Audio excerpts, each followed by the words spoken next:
बेटा आपके साथ बहुत अनर्थ कर रहा है दुश्मनों ने। जी हाँ दोस्तों, तुम थोड़ा संभल जाओ और इस वीडियो को फुल देखो।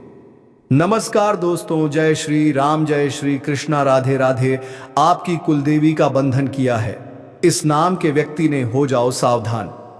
अगर आज इसका नाम नहीं जाना तो यह तुम्हारा पैसा, इज्जत, घर परिवार सब कुछ तबाह करके रख देगा। आज के वीडियो तुम्हें बहुत ध्यान से सुननी होगी, देखत देखत डाक, क्योंकि इस वीडियो में किसी बाहर के दुश्मन के बारे में बात नहीं होगी। यह वीडियो उस इंसान के बारे में है जो आपके आसपास ही रहता है, आपसे हंसकर बात करता है, आपकी खुशियों पर ताली बजाता है, लेकिन अंदर ही अंदर तुम्हारी बर्बादी की कामना करता है। एक बात का ध्यान रखना, जब आपकी जिंदगी में अचानक पैसा आना रुक जाए, काम बनते बनते बिगड़ने लग जाए, घर में बिना कारण झगड़े हो रहे हो, मन हर समय भारी लगे, पूजा में आपका मन नहीं लगे और बार बार नुकसान ही नुकसान होने लगे, तो यह सिर्फ किस्मत की बात नहीं होती। बहुत बार इसका कारण कुलदेवी या कुलदेवता का बंधन भी होता है, और आपकी कुलदेवी का बंधन करने वाला कोई बाहर का व्यक्ति नहीं है, इसे करने वाला कोई अपना ही है। एक बात जीवन में ध्यान रखना, हर इंसान के जीवन में सबसे पहला स्थान उसके कुलदेवी और कुलदेवता का होता है। कुलदेवी वह शक्ति होती है जो हमारे वंश की रक्षा करती है, हमारे पूर्वजों की तपस्या से जुड़ी होती है, और पीढ़ी दर पीढ़ी हमारे परिवार को अनजाने अनदेखे संकटों से हमारी कुलदेवी हमें बचाती है। जब हमारी जिंदगी में कुलदेवी प्रसन्न होती है तो घर में बरकत बनी रहती है, हमारी संतान सुरक्षित रहती है, दुश्मन कभी भी आसपास नहीं भटकता और बुरी नजर हमारे ऊपर काम नहीं करती। लेकिन दोस्तों, जब उसी कुलदेवी को बांध दिया जाता है या नाराज कर दिया जाता है, तब सबसे पहला असर तुम्हारे आत्मविश्वास पर पड़ता है। तुम बहुत ज्यादा नकारात्मक रहने लग जाते हो। किसी भी काम को करने से पहले तुम्हारा मन कहता है कि यह तुझसे नहीं हो पाएगा। तुम बहुत ज्यादा डरने लगते हो। तुम्हारी परिस्थितियां ऐसी बन जाती हैं कि समाज से मान सम्मान खत्म हो जाता है, धीरे धीरे करके पैसा भी चला जाता है, रिश्तों से भी हाथ धो बैठते हो, और अंत में तुम्हें ऐसा डिप्रेशन मिलता है कि तुम अपने हाथों अपनी जिंदगी बर्बाद कर लेते हो। लेकिन सवाल यह उठता है, क्या कोई कुलदेवी देवता का बंधन भी कर सकता है? क्या किसी इंसान में इतनी ताकत है कि वह भगवान को अपने वश में कर ले और हमारी खुशियों को बर्बाद कर दे? तो इसका जवाब बड़े ध्यान से सुनना। आज मैं तुम्हें ऐसी रहस्य की बात बताने वाला हूं जो तुम्हारे आने वाले भविष्य के लिए बहुत ज्यादा कारगर साबित होगी। बंधन का मतलब क्या होता है? बंधन का मतलब यह नहीं होता कि भगवान को बांध दिया या भगवान कहीं चले गए। बंधन का मतलब होता है कि आपकी कुलदेवी की शक्ति और कृपा को आप तक पहुंचने से रोक दिया गया। मतलब वो आपसे जुड़े हुए हैं, वो आपके ऊपर कृपा बरसाना चाह रहे हैं, लेकिन उस इंसान ने ऐसा खेल रचा है, ऐसा षड्यंत्र बनाया है, कोई ऐसा टोना टटोटका किया है जिसके प्रभाव से उनकी शक्ति, उनकी कृपा तुम तक पहुंचना बंद हो जाती है। परिणाम स्वरूप इस तांत्रिक क्रिया से, इस गलत पूजा से या जानबूझकर किए गए टोटके से तुम्हारे जीवन में बर्बादी आना शुरू हो जाती है। क्योंकि हमने तुम्हें बताया था, तुम्हारी कुलदेवी तुम्हें हर प्रकार के संकट से बचाती है, अन्न देखे खतरे से बचाती है। जिन गलतियों को तुम समझ नहीं पाते, उन गलतियों से तुम्हें आपकी कुलदेवी बचाती है। लेकिन जब उनका कनेक्शन तुम्हारे साथ टूट जाता है, जब उनकी शक्ति, उनकी कृपा तुम तक पहुंचने रुक जाती है, तो वो इंसान अपने खेल में जीत जाता है। तुम्हें बर्बाद करने की उसकी योजना सफल हो जाती है। तुम सोचते हो ये सब तो मेरी किस्मत का दोष है, मैं फूटी किस्मत लेकर पैदा हुआ हूं, मेरे साथ भगवान कभी अच्छा नहीं करते। तो इतना ध्यान रखना, तुम्हारी किस्मत भी बहुत अच्छी है, तुम्हारा भाग्य भी बहुत अच्छा है। गलती तुमने ऐसी की है कि बस किसी गलत इंसान पर तुमने विश्वास कर लिया, किसी इंसान को अपना सब कुछ तुमने मान लिया, लेकिन उसने ही तुम्हारी कुलदेवी का बंधन कर दिया।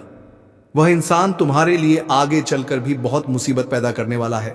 इसलिए आज के वीडियो को अंत तक देखकर उसका नाम भी जान लेना और कैसे तुम अपनी कुलदेवी को इस बंधन से मुक्त करवा सकते हो। तुम्हें क्या करना है, आगे वीडियो में मैं तुम्हें एक एक बात बताने वाला हूं। शुरू से लेकर अंत तक इस वीडियो को देखना, वरना जीवन में ना तो तुम्हारे पास पैसा आएगा और ना ही तुम कुछ कर पाओगे। सबसे पहले जो भी भक्त पैसा आएगा अपनी कुलदेवी को मानते हैं, वो इस वीडियो को लाइक करके कमेंट बॉक्स में जय कुलदेवता, जय कुलदेवी माता जरूर लिखना, तुम्हारा बहुत बड़ा काम बनेगा। इतना ध्यान रखना कि ऐसी हरकत वही इंसान कर सकता है जो तुम्हारी तरक्की से जलता है, जो तुम्हारी खुशियों में तुम्हें खुश नहीं देख पाता, जिसे लगता है कि वो आपसे पीछे रह गया और आप उससे आगे निकल गए। वही इंसान ये सब कुछ कर सकता है और 90% मामलों में वो आपका कोई करीबी रिश्तेदार निकलता है। एक ऐसा रिश्तेदार जिसके घर आपका आना जाना लगा रहता है, वो भी आपके घर आता जाता है। आपके मन में एक दिलासा होता है कि मुसीबत के समय में कभी जरूरत पड़ेगी तो यह मेरे काम आएगा, लेकिन आपको इस बात का अंदाजा नहीं होता कि आपके जीवन में जो मुसीबतें आ रही हैं उसी का सबसे बड़ा कारण यह रिश्तेदार है। करीबी रिश्तेदार से खतरा बन रहा है। ध्यान रखना, कोई पुराना दोस्त भी हो सकता है। कुछ दोस्त हमारे साथ बचपन से जुड़े होते हैं। वक्त बदलता है, समय आगे बढ़ता है, कोई दोस्त किस मुकाम पर पहुंच जाता है, कोई दोस्त पीछे रह जाता है। अगर तुम आगे बढ़ गए और कोई पुराना दोस्त पीछे रह गया तो कहीं ना कहीं जलन भावना रह जाती है। उस इंसान के मन में आपके प्रति द्वेष भावना आ जाती है कि तुम कैसे आगे बढ़ गए, आखिर में आगे क्यों नहीं बढ़ा। तो वहां भी इस तरह की गलतियां वो इंसान करता है, आपके लिए मुसीबतों का जाल पैदा करता है। ये कोई पड़ोसी भी हो सकता है। देखिए, जब हम घर के आसपास रहते हैं तो कई बार तो हमें अच्छे पड़ोसी मिल जाते हैं जिनके साथ हमारा उठना बैठना रोज होता है। उनके घर हम खाना पहुंचाते हैं, कभी कभी उनके घर से हमारे घर पर खाना आता है, तो कभी कभी तो अच्छे पड़ोसी मिल जाते हैं जिनके रहने से हमारे दिमाग की चिंता खत्म हो जाती है कि वह पास में है तो हमें कोई चिंता नहीं है। लेकिन हर इंसान एक जैसा नहीं कि होता। कभी कभी बुरे पड़ोसी आसपास आ जाते हैं जो बात पर हमसे लड़ाई झगड़ा करते हैं, छोटी छोटी गलतियों पर सुनाने लग जाते हैं। बस उन्हें मौका चाहिए बात का पतंगड़ बनाने का, एक झटके में विवाद पैदा कर देते हैं। तो ऐसा कोई पड़ोसी जिसकी सोच खराब है, नीयत खराब है, इरादे खराब है, वह भी ऐसी काम कर सकता है। इस बात को तुम हल्के में मत लेना जहां तुम काम करते हो। तुम्हारा सहकर्मी जिसके साथ तुम्हारा उठना बिठना है, जिसके साथ तुम लंच करते हो, जिस इंसान को तुम बता रहे हो कि मैंने क्या क्या अपने जीवन में किया है और मैं आगे क्या क्या करने वाला हूं, यह सब भी जलन की वजह हो सकती है। आप इतना ध्यान रखना जिसकी आप मदद कर रहे हो, रात दिन जिसको आगे बढ़ाने के सपने देख रहे हो, जिसे अपना मानकर तुम कुछ बनाना चाहते हो, वह इंसान भी तुम्हारे लिए खतरा बन सकता है या बनने वाला है। उसका नाम गुरुजी ने आगे वीडियो में बताया है। तुम इस वीडियो को अंत तक देखते रहना। उस इंसान का नाम तुम्हारे सामने होगा जो तुम्हारी कुलदेवी का बंधन कर रहा है, क्योंकि दुश्मन दूर का हो तो नुकसान कम होता है। अभी तुम्हारी स्थिति ऐसी है कि कोई दुश्मन अपना है, करीबी है, जिसे तुम जानते हो। ऐसा इंसान तुम्हें जड़ से हिला सकता है, तुम्हें बर्बाद कर सकता है। तुम्हें समय रहते उसकी पहचान करनी होगी। अब समझ वाली बात यह है कि आखिर हम कैसे पहचाने कि हमारी कुलदेवी का बंधन हुआ है। हम कैसे जाने कि किसी इंसान ने तांत्रिक क्रिया करके यह सब काम किया है। हमें ऐसे क्या संकेत मिल रहे हैं? क्या तुम्हारी जिंदगी में ऐसा कुछ हो रहा है जो मैं आगे बताने जा रहा हूं? बात को बहुत ध्यान सुनना, तुम समझ जाओगे क्या सच में तुम्हारी कुलदेवी से का बंधन किया गया है। सबसे पहली बात, अचानक से आपको पूजा पाठ से चिढ़ाने लगेंगे। कहने का मतलब है कि मान लो तुम्हें मंदिर जाना है तो तुम्हारा मन नहीं करेगा, तुम्हें घर में दिया बत्ती करनी है तो तुम मोबाइल चलाने में व्यस्त रहोगे, लेकिन इंतजार करोगे कि तुम्हारी मम्मी या तुम्हारे पापा या घर का कोई सदस्य पूजा पाठ कर दे। तुम पूजा पाठ से दूर भागने की कोशिश करोगे। से अगर ऐसी स्थिति बन रही है तो समझ जाना बात में कुछ ना कुछ गड़बड़ है। दाल में कुछ तो खला है। घर में जो पूजा की वस्तुएं होती हैं, जैसे कि दीपक हो गया, कोई स्टैंड हो गया, भगवान की कोई मूर्ति हो गई, शॉप पीस में भगवान की कोई मूर्ति हो गई, वह टूट जाएगी। अचानक से तुम उस बात को नजरअंदाज मत करना, अनदेखा मत करना। यह बहुत बड़ा संकेत हो सकता है। पूजा से संबंधित सामग्री अगर बार बार टूट रही है तो इसके पीछे बहुत बड़ा रहस्य हो सकता है कि यह इशारा है कि किसी इंसान ने तुम्हारे ऊपर कोई क्रिया करी है। घर में तुम कोई दीपक लगाते हो और वह दीपक बार बार बूझ रहा है या फिर जलने का नाम नहीं ले रहा। भर भर कर तुमने उसके अंदर घी तेल डाला है, लेकिन फिर भी वह दीपक जल नहीं रहा या जलने के बाद बार बार बुझ रहा है, तो समझ लेना बात में कुछ तो गड़बड़ है।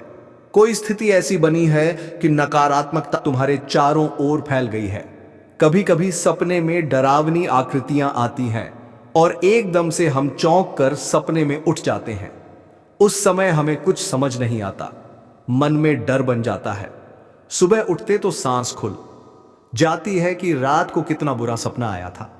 क्या तुम्हारे साथ ऐसा कुछ हो रहा है? कभी कभी इंसान इन बातों को नजरअंदाज कर देता है कि मैंने कोई फिल्म देखी होगी, कोई किस्सा सुना होगा, उससे ऐसा हो रहा होगा। लेकिन इसके पीछे भी बहुत बड़ी तांत्रिक क्रिया का असर होता है। कभी कभी जो तुम्हारा दुश्मन है, जो तुम्हारे आसपास रहने वाला गद्दार है, वो तुम्हारे आसपास आता होगा तो तुम्हारा मन भारी हो जाता होगा, क्योंकि हम एक नेक दिल इंसान हैं, पवित्र अंतरात्मा वाले इंसान हैं। तुम भी एक ऐसे इंसान हो जिस वजह से तुम्हारी आत्मा अपने आसपास पवित्र है, माहौल में ही खुश रह पाती है। जैसे वह कपटी इंसान तुम्हारे आसपास आता है, नकारात्मक हृदय वाला इंसान तुम्हारे आसपास आता है, तुम्हारी आत्मा को पसंद नहीं आता और मन भारी होने लग जाता है। तो क्या कोई इंसान तुम्हारे आसपास ऐसा है जिसे देखकर तुम्हें बुरा लगता है, तुम्हें पसंद नहीं? जैसे ही वह आसपास आता है, तुम्हारा वहां से उठकर जाने का मन कर जाता है, तो समझ लेना उस इंसान से तुम्हें खतरा हो सकता है। वो व्यक्ति हर समय नकारात्मक बातें ही करता है, और कभी अगर आपने कुछ बड़ा कर लिया, अगर आपने अपनी मेहनत के दम पर कुछ करके दिखा दिया, तो यही कहेगा कि किस्मत की बात है, तुम्हारी तो किस्मत बड़ी अच्छी है, तुम्हारी मेहनत नहीं देखी जाएगी। ये बात ध्यान रखना। जिंदगी में यह संकेत अगर तुम्हें मिल रहे हैं तो समझ लेना तुम्हारी कुलदेवी का बंधन हुआ है, और तुम्हें अब बहुत ज्यादा चौकन्ना रहना होगा, तुम्हें बहुत ज्यादा सतर्क रहना होगा, क्योंकि यह इंसान आपको कैसे कैसे नुकसान पहुंचा सकता है। बात को बड़े ध्यान से सुनना, क्योंकि वीडियो आगे और ज्यादा गंभीर होने वाली है। यहां तक वीडियो देखी है तो अंत तक जरूर देखना, क्योंकि यह वीडियो तुम्हारा 1 दिन या 2 दिन नहीं बनाएगी, बल्कि इस पूरे साल को सुरक्षित करने वाली है। यह वीडियो तुम्हारा आमुर देखेगा। अंत तक देख लोगे तो तुम्हारे चारों ओर एक सुरक्षा कवच बनेगा, और तुम्हारी कुलदेवी बंधन मुक्त होगी, जिससे तुम्हारे जीवन में सब कुछ फिर से अच्छा होने लगेगा। चाहे बात पैसों की हो, मान सम्मान की हो, लेकिन उस बीच भी कुल लेकर एक पर सुरक्षा कवच बनेगा। मान सम्मान की हो और जान तक बंधन करके इंसान को अब पकड़ना होगा, रास्ते से हटाना होगा, उसका नाम जानना होगा, और उसके लिए वीडियो को अंत तक देखना होगा। एक बात का ध्यान रखना, जो इंसान तुम्हारा विरोधी है, जो इंसान तुमसे जलता है, तुम आगे नहीं बढ़ता, देखना चाहता, वो आपकी बुराई हर तरफ करेगा, आपके सामने नहीं करेगा, लेकिन आपको पता चल जाएगा, क्योंकि एक से नहीं तो दूसरे से तुम्हारे पास खबर आ ही जाएगी कि वो तुम्हारे बारे में ऐसा बोल रहा था। तो वो इंसान तुम्हारी बुराई बहुत करेगा। कभी कभी आप जब बहुत ज्यादा उत्साहित रहेंगे, आप बहुत एनर्जी में रहेंगे, तो वह तुरंत आपकी ऊर्जा को खा जाएगा। मतलब कुछ देर बाद आपको थकान होने लग जाएगी, कुछ देर बाद आपको बहुत लो फील होगा, स्टेमिना आपका अचानक से गिर जाएगा। तो यह आपकी ऊर्जा को नजर लगाते हैं, साथ आपके नाम का इस्तेमाल करके गलत पूजा विधि कराते हैं, तांत्रिक बाबाओं से जुड़कर आपके लिए टोना टटोटका करवाते हैं, आपकी फोटो का गलत इस्तेमाल किया जाता है। कुछ चीजें जो आप घर में इस्तेमाल करते हैं जिससे आपकी कंघी हो गई, आपका कोई शर्त हो गया, आपकी कोई भी प्रिय वस्तु जिसे चुराकर यह लोग उसका इस्तेमाल करके इस तरह के वशीकरण का काम करते हैं। इतना ध्यान रखना, जब आप अपनी कुलदेवी को मानते हैं, कुल देवता को मानते हैं, तो वह आपका साथ देते हैं, लेकिन जब बीच की ऊर्जा को काट दिया जाता है तो आपका और उनका कनेक्शन टूट जाता। इसी को कुलदेवी को बांधना कहते हैं। तुम इस मामले में बड़ा सतर्क रहना, तुम इस मामले में बहुत सावधान रहना। यह इंसान तुम्हें भ्रम में डाल सकता है कि सब कुछ ठीक है, लेकिन इतना ध्यान रखना, धीरे धीरे यह तुम्हारी जिंदगी को दीमक की भांति खोखला करता रहेगा, तुम्हें गलत सलाह देकर, तुम्हारा गलत मार्गदर्शन लेके। अब सवाल यह उठता है, तुम्हें क्या सावधानी बरतनी है? आखिर तुम किस बात का ध्यान रखो कि तुम्हें इन दुश्मनों से खतरा ना बने? तो मेरी एक एक बात को बड़े ध्यान से सुनना। तुम भी दुश्मनों की चाल से बचाओगे, और तुम्हारे जीवन में आने वाली मुश्किलें, अनदेखे खतरे पहले ही समाप्त हो जाएंगे। सबसे पहली सावधानी जो तुम्हें बरतनी है, जो आज मैं बता रहा हूं, हर किसी को अपनी परेशानी मत बताओ। आजकल के घर के हर इंसान को अपने परिवार वालों से बात करने से ज्यादा बाहर वाले लोगों से बात करना पसंद होता है। घर के लोगों के साथ हंसना खेलना उन्हें पसंद नहीं होता। बाहर के लोगों के साथ बातें करने में उन्हें मजा आता है। उनके घर में क्या चल रहा है वो अपनों के साथ साझा नहीं करते, लेकिन बाहर वालों को सब कुछ बता देते हैं कि हमारे घर में ये चल रहा है, हमारे घर में वो मुश्किलें चल रही हैं, इतना पैसा यहाँ पर डूब गया है, इतना पैसा हम कमा रहे हैं, इतने पैसे फालतू में खर्चे हो जाते हैं। हर एक बात, हर एक परेशानी तुम किसी को अगर बता रहे हो, अपना समझकर बता रहे हो, खून का रिश्ता समझकर बता रहे हो, तो भी ये गलती मत करना, वरना वो इंसान तुम्हारी कमजोरी का फायदा उठाकर तुम्हें अपने वश में करके तुम्हारी कुल देवता का बंधन कर सकता है, और इस बंधन से बाहर निकलने में जिंदगी के कई साल गुजर जाएंगे। इसीलिए जिंदगी में दुख सबके हैं, परेशानी सबके है। जब भगवान ने मानव रूप हो में इस दुनिया में जन्म लिया तो उनके जीवन में भी कष्ट आया, लेकिन उन्होंने उस कष्ट को सहा। वो तो भगवान थे, एक चुटकी बजाते और अपनी समस्याओं को समाप्त कर लेते। लेकिन उन्होंने दुख सहकर हमें यह उदाहरण दिया कि मैं भगवान हूं और मैं इस दुनिया में जन्म लिया हूं तो मुझे भी दुख का सामना करना पड़ रहा है। मैं उससे भाग नहीं सकता, तो तुझे भी जिंदगी में दुख दर्द आएंगे। अपनी परेशानियों से भाग मत, यूं रोकर परेशान मत हो। ये दुनिया वालों को अपनी परेशानियों के बारे में मत बता, क्योंकि हर समस्या अपने साथ एक समाधान लेकर आती है। तुझे जरूरत है बस उस समाधान को देखने की। तेरे चेहरे पर भी खुशी आएगी और समस्या जल्द मिट जाएगी। बस मुझ पर विश्वास रख, सब कुछ सही होगा। तो तुम भी भगवान पर विश्वास रखो, बालाजी महाराज पर विश्वास रखो। तुम्हारी समस्या का भी समाधान होगा और गुरु जी की कृपा से तुम्हारे जीवन में भी चमत्कार होगा। दूसरी सावधानी जो तुम्हें बरतनी है, तुम जो भी पूजा करने वाले हो उसकी जानकारी किसी को भी मत दो। बहुत सारे लोग तुम्हें इस दुनिया में मिल जाएंगे जो क्या पूजा करते हैं, शिवलिंग पर क्या चढ़ाते हैं, अपने घर में वो कौन सा हवन करवा रहे हैं। वह किसी तीर्थ यात्रा पर गए थे, वहां पर उन्होंने कौन सी पूजा करवाई, अपने पितरों को शांति देने के लिए कौन सी पूजा कराई, देवी देवताओं के लिए कौन सी पूजा कराई। सबको बता देते हैं कि हमने तो वहां पर वो हवन कराया है, हमने तो वहां पर वो पूजा कराई है। ये जानकारी जब तुम गलत इंसान को देते हो तो वह उसका गलत फायदा उठा सकता है। एक तो वह तुम्हारे पूजा के प्रभाव को खत्म कर देगा। हम पूजा हवन इसलिए कराते हैं ताकि हम देवताओं से जुड़ सके, कुल देवी देवताओं का आशीर्वाद प्राप्त कर सके। लेकिन वह इंसान इसी को तुम्हारे विरुद्ध ले जाकर ऊर्जा के स्तर को काट देगा। फिर उस पूजा का फल तुम्हें नहीं मिल पाएगा और उस इंसान की तांत्रिक क्रिया तुम्हारे ऊपर बहुत जल्दी असर कर देगी। बात को बहुत तांत्रिक क्रिया का आशीर्वाद को काट देगा। माली तांत्रिक क्रिया को बहुत देगा और बात के सूत्रा पहुंचा देगा। एक बात के सूत्रा बहुत देगा और इंसान की ध्यान से सुनना, वरना बड़ी उलझन में फंस जाओगे कि अपनी पूजा की जानकारी किसी को भी नहीं देनी है। तीसरे नंबर की बात जो सावधानी तुम्हें बरतनी है, अपने घर की तस्वीर हर किसी को मत भेजें। आज का जमाना सोशल मीडिया का है। हम अपनी पर्सनल लाइफ के साथ हर प्रकार की चीज लोगों को बताते हैं, लेकिन जब हमारा घर होता है वो घर एक मंजिल हो सकता है, 2 मंजिल हो सकता है। उस घर की तस्वीर किसी रिश्तेदार को भेजना कि अभी हमने ये घर बनाया है या हम इस घर में किराए से रहते हैं, ये घर इतना अच्छा है, इतना बड़ा है, ऐसा बोलकर हम उस घर की तस्वीर किसी अपने को भेज देते हैं कि हम यहां रह रहे हैं। लेकिन तुम इस बात से अनजान हो, तुम्हारे घर की तस्वीर का इस्तेमाल करके भी टोना टूट कर किया जा सकता है। उस तस्वीर के ऊपर भी इस तरह का बंधन हो सकता है कि तुम्हारे घर में आर्थिक तरक्की रुक जाएगी, पैसों की तंगी बन जाएगी, आती लक्ष्मी ठहर जाएगी और तुम अपने हाथों अपनी बर्बादी तय कर लोगे। तो अपने घर की तस्वीर किसी को नहीं देनी है। जो व्यक्ति तुम्हारी पूजा पाठ का बार बार मजाक उड़ाता है, तुम्हारे मंदिर जाने से उसे दिक्कत है, उससे तुम्हें दूर रहना है। बहुत सारे लोग तुम्हें मिल जाएंगे जो तुमसे कहेंगे कि मंदिर जाने में कुछ नहीं रखा है, मेहनत करो, कर्म करो। अच्छी बात है, कर्म करना चाहिए, मेहनत करनी चाहिए, लेकिन भगवान के सपोर्ट से हमें वह काम करने में हिम्मत मिलती है। तो जो तुम्हें मंदिर से दूर करें, अच्छे कामों के बीच करें, कानपुर से दूर करें, उस इंसान से तुम दूर रहो। कुछ लोग जो कड़वे होते हैं, जो आज तक हमारे काम 1457 नहीं आए, लेकिन अचानक मान लो मीठा बोलने लग गए, अचानक गुड़ की बात ही उनके मुंह में मिठास आ गई और आपसे बहुत आगे रहकर बात कर रहे हैं, तो समझ जाना यह खतरा तुम्हारे आसपास है। किसी अनदेखी खतरे से तुम्हें बचना है। उस इंसान से दूर रहो जो जरूरत के वक्त तुमसे मीठा बोल रहा है, क्योंकि मीठा जहर सबसे पहले मारता है। इस बात का ध्यान रखना। अब सबसे बड़ी बात कि तुम आखिर कैसे अपनी कुलदेवी के बंधन को तोड़ सकते हो, आखिर तुम कैसे इस बंधन से मुक्ति पा सकते हो। तो उसके लिए सबसे बड़ा काम तुम्हें यह करना है कि सबसे पहले अहंकार को छोड़ना है।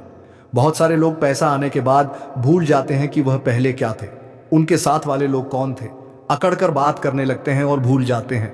एक भूल जाते हैं, पैसों की चर्बी उनके अंदर आ जाती है तो अपनों को भूल जाते हैं और सबके साथ गलत बर्ताव करते हैं। तो अहंकार तुम्हारे अंदर नहीं होना चाहिए। और साथ ही साथ अपनी कुल देवी, अपने कुल देवता को तुम्हें सच्चे मन से याद करना है। बहुत सारे लोग होते हैं जिनके मन में बस लालच बना रहता है कि मुझे यह दे दीजिए, मुझे वह दे दीजिए, तुम्हारा उनके साथ भावनात्मक रिश्ता होना चाहिए, क्योंकि वह आज से नहीं पीढ़ी दर्द पीड़ित तुम्हारे साथ है। तो तुम्हारी कुलदेवी, तुम्हारे कुल देवता के साथ तुम्हारा भावनात्मक संबंध होना चाहिए। तुम्हें उन्हें सच्चे मन से याद करना है। और तीसरी बात सबसे बड़ी कि तुम्हें उन पर भरोसा कायम रखना है। आज के ज़माने का मनुष्य भगवान पर भरोसा नहीं रख पाता। एक भगवान पर विश्वास करता है, काम नहीं बनता तो दूसरे भगवान के पास चला जाता है, वह काम नहीं बनता तो तीसरे भगवान के पास चला जाता है। लेकिन तुम इतना ध्यान रखना, अलग अलग गड्ढे खोदोगे तो पानी नहीं आएगा। एक ही गड्ढे को गहरा खोदोगे तो हो सकता है उसमें से पानी निकल आए। उसी प्रकार से अलग अलग भगवान को पूजोगे तो काम नहीं बनेगा। एक ही भगवान को, अपने कुल देवी देवताओं को पूजना शुरू करो मानना शुरू करो। हर दुख में, हर सुख में उनसे जुड़े रहो, भरोसा बनाकर रखो, तुम्हारा काम जरूर होगा। कुल देवी कभी देर नहीं करती, परीक्षा जरूर लेती है, लेकिन काम जरूर बनता है। और जैसे ही यह बंधन टूटेगा, रास्ते खुलने लग जाएंगे, मन हल्का होने लग जाएगा, तुम्हारी चारों ओर से अचानक मदद होने लगेंगी। और यह जो गद्दार जिसका नाम अब हम बताने जा रहे हैं, यह खुद तुमसे दूर हो जाएगा। तुम्हारी कुलदेवी का ऐसा चमत्कार होगा, ऐसी ऊर्जा का प्रभाव होगा कि यह गद्दार तुमसे कोसों दूर हो जाएगा। इसका नाम अंग्रेजी के आर अक्षर से शुरू होता है। जी हाँ दोस्तों, कभी कभी ऐसा भी होता है कि हम कुछ बातें आपको बताते हैं और उन बातों को सोचकर तुम्हारे मन में एक इंसान का चेहरा बनता है। यह सब तुम्हारे कुलदेवी का चमत्कार हो सकता है कि यही इंसान गद्दार है। अगर उसका नाम अंग्रेजी के आरक्षण से शुरू हो रहा है तो समझ लो तुम एकदम सही दिशा में जा रहे हो। तुम जिसके बारे में सोच रहे हो वही ऑस्टिन का साफ है, और तुम्हें उससे ही बचना है, और उसी से तुम्हें खतरा बन रहा है। नाम बता दिया। एक इंसान सदों में जबरदस्त खतरा है। उपाय ध्यान से सुनना। यह उपाय सरल है, लेकिन इनकी शक्ति असीमित है। सबसे पहला उपाय, हर अमावस्या के दिन घर में दीपक जरूर जलाना है और कुलदेवी का नाम 11 बार लेना है। अगर तुम्हें अपनी कुलदेवी का नाम याद नहीं है तो जिन भी देवी मां को तुम मानते हो, तुम उनका नाम 11 बार ले लो, लेकिन हर अमावस्या को घर में या अपने घर की चौखट पर दीपक जरूर जलाना। दूसरा उपाय मैं तुम्हें बता रहा हूं। शुक्रवार या मंगलवार को मीठा फल तुम्हें देवी मां को चढ़ाना है और क्षमा मांगनी है। अगर तुमसे कोई भी गलती हुई, कोई भी पाप हुआ, उसके लिए तुम्हें क्षमा मांगनी है। तीसरा उपाय, सुबह उठकर पानी में थोड़ा सा गंगाजल मिलाकर घर के मुख्य द्वार पर छिड़काव करना है। इससे भी बंधन से तुम्हें मुक्ति मिलती है। गरीब कन्या कोई दिख जाती है, गरीब महिला कोई दिख जाती है जो आपकी क्षमता हो, सामर्थ्य अनुसार तुम्हें दान दक्षिणा करनी है, उनकी मदद करनी है। इससे भी तुम्हारी कुलदेवी प्रसन्न होती है। और सबसे जरूरी बात, अपने कुलदेवी का नाम किसी से छुपाना नहीं है, लेकिन दिखावे में नाम भी नहीं लेना है। बहुत सारे लोग इधर उधर फोटो डालते रहते हैं कि ये हमारी कुलदेवी है, वो हमारी कुलदेवी है, हम आज यहां गए थे, हम आज वहां गए। इससे लोगों को उनके बारे में पता चलता है, और फिर जो आपके और उनके बीच का कनेक्शन है वह तांत्रिक क्रिया से काट दिया जाता है। फिर कृपा रुक जाती है, काम बनना बंद हो जाता है, और तुम अपने आप को दुर्भाग्यशाली मान लेते हो कि मेरी किस्मत खराब है। लेकिन सच्चाई एक गद्दार है जो तुम्हारी कुलदेवी, कुल देवता का बंधन करता है। अगर तुम्हें भी आज की यह वीडियो पसंद आई हो तो लाइक करना बिल्कुल भी मत भूलना। साथ में हमारे इस चैनल को सब्सक्राइब करके बेल आइकन को प्रेस कर लेना सभी दर्शकों को।